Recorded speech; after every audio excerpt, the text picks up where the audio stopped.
खेड तालुक्यातील गेल्या 4 पिढ्यांहून अधिक चालत आलेली सर्वात जुनी पेढी विश्वास हीच परंपरा. सोने चांदी हिरे मोती दागिने नवग्रह खडे मिळण्याचे एकमेव ठिकाण वापगावकर लक्ष्मी ज्वेलर्स. प्रोप्रा परेश माऊलीशेठ वापगावकर, बाजारपेठ पेशी शेजारी, राजगुरुनगर. 9850919999.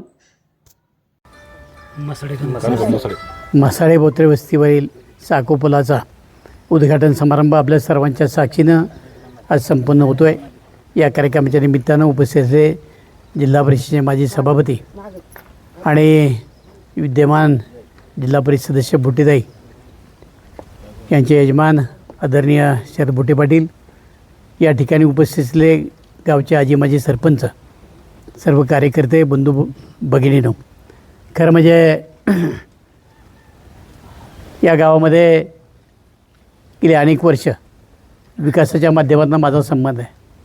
अनेक कार्यकर्त्याला घडवण्याचं काम केलं, अनेक कार्यकर्त्यांच्या ज्या इच्छा आहेत त्या पूर्ण करण्याचं काम केलं.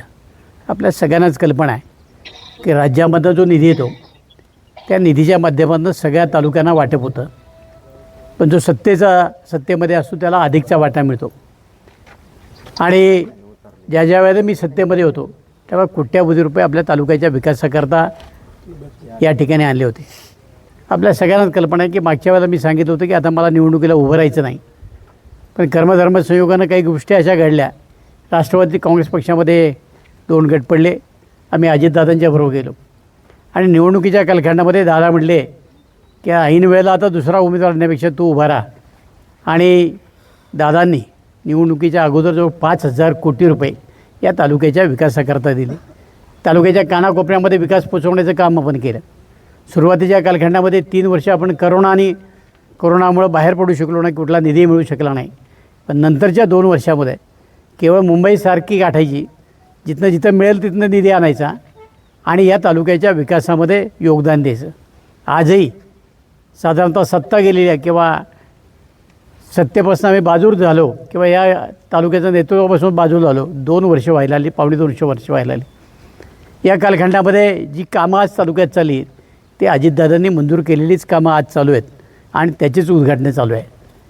शरदराव बुट्टे पाटलांनी सांगितल्याप्रमाणे नवीन कुठलंही काम या तालुक्यामध्ये येऊ शकत नाही.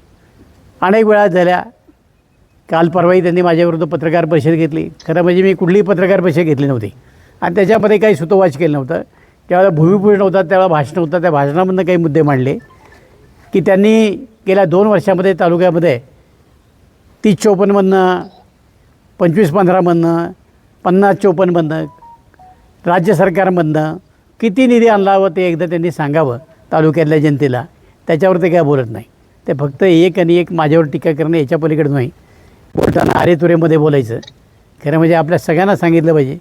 ते ज्यावेळेला गावचे सरपंच होते त्यावेळी मी तालुक्याचा आमदार होतो आणि ते माझ्याकडं कामा करता यायचं, कॉन्ट्रॅक्टर असं आहे म्हणून.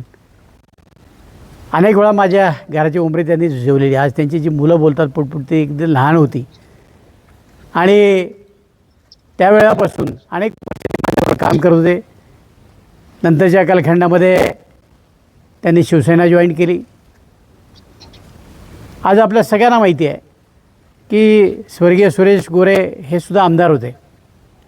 आमच्यामध्ये कधी शाब्दिक चकमकी झाल्या नाहीत आणि इतक्या खालच्या पातळीवर त्यांनी बोलण्याचं कधी काम केलं नाही. आज पातळी सोडून राजकारण चाललं आहे. हे मनाला येईल तसं त्याच्यातनं माणसाची वृत्ती दिसते. कपाळावर गंध लावला म्हणजे काही वारकरी होत नाही. रामकृष्ण हरी म्हटलं की म्हणून कोणी वारकरी होत नाही.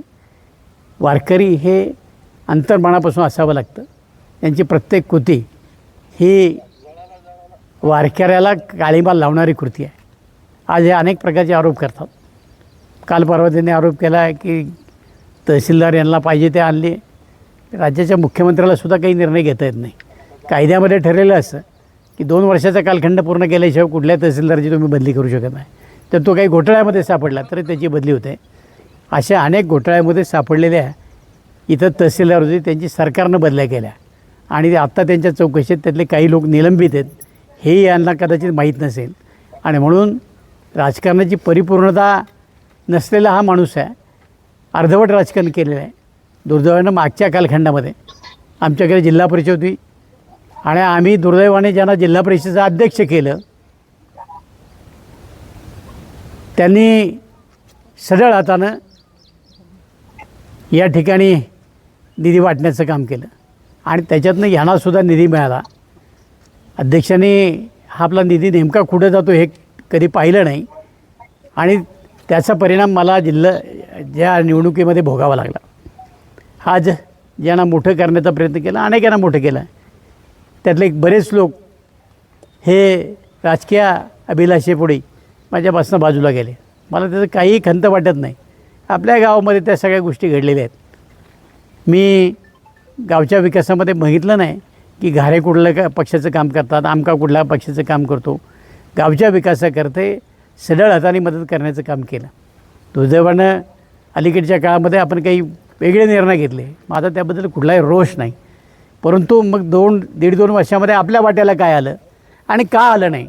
जर आम्ही एवढ्या मोठ्या प्रमाणात मतदान केलं असेल तर आमच्या वाट्याला विकासाची ती गंगा आली पाहिजे. आपल्या गावापर्यंत ती पोचली नाही याचंही एकदा आपल्या सगळ्यांनी भान ठेवावं. राजकारणामध्ये ज्याला त्याला पसंती असते. तुम्ही तुमच्या पसंतीप्रमाणे काही निर्णय घेतले त्याबद्दल आमच्या मनामध्ये कुठल्याही प्रकारचं क्लेश नाही. कारण तुम्हीच मला जिल्हा परिषद सदस्य केलं, तुम्हीच मला आमदार केलं याची जाणीव मला आहे. या उपकाराची परतफेड मी करू शकणार नाही.